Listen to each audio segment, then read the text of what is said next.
Emergency personnel are questioning if event organizers take the safety of patrons who attend these events seriously. The director of the National Emergency Management Organization says there are some cases where mandated safety and emergency requirements are breached by event organizers.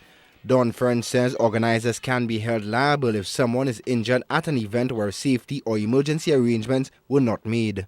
I hope the planners and the organizers of this show don't see it as the government machinery moving in on their business. We want to ensure that they have a safe show, because remember as well, they are liable.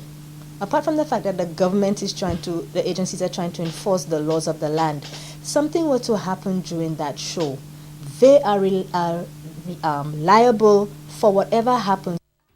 The Public Relations Officer of the Fire Department is also concerned about the safety of patrons at masquerade events. Hilton O'Clear hinted, but would not confirm that his department was excluded from preparations for Carnival and its related activities. I'm not sure that some of the safety arrangements, safety/security arrangements that are being made are in sync with the kind of crowds we are having. Okay? For sure, we were not directly involved in the planning stages, while we have provided emergency standby on site when the request comes, because we know the magnitude of if we are not present.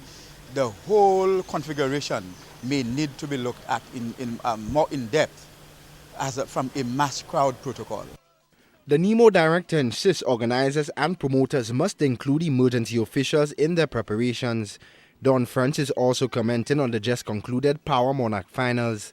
She says emergency officials were not informed about dangerous stunts that could have led to disastrous consequences.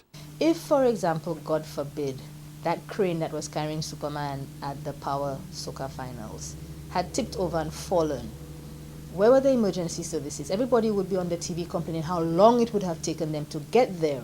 But had the emergency services been on the ground if something happens, your response time is cut to almost nil. So we really need to have, some people may not want to come to this office, that's fine. But you need to contact the fire service. Many people make a trip to the police because they have concerns for security and for traffic routes, but they're not the only institution you need to speak to.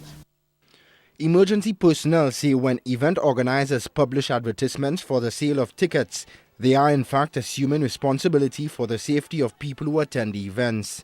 Shannon LeBon, HTS News, Channel 4.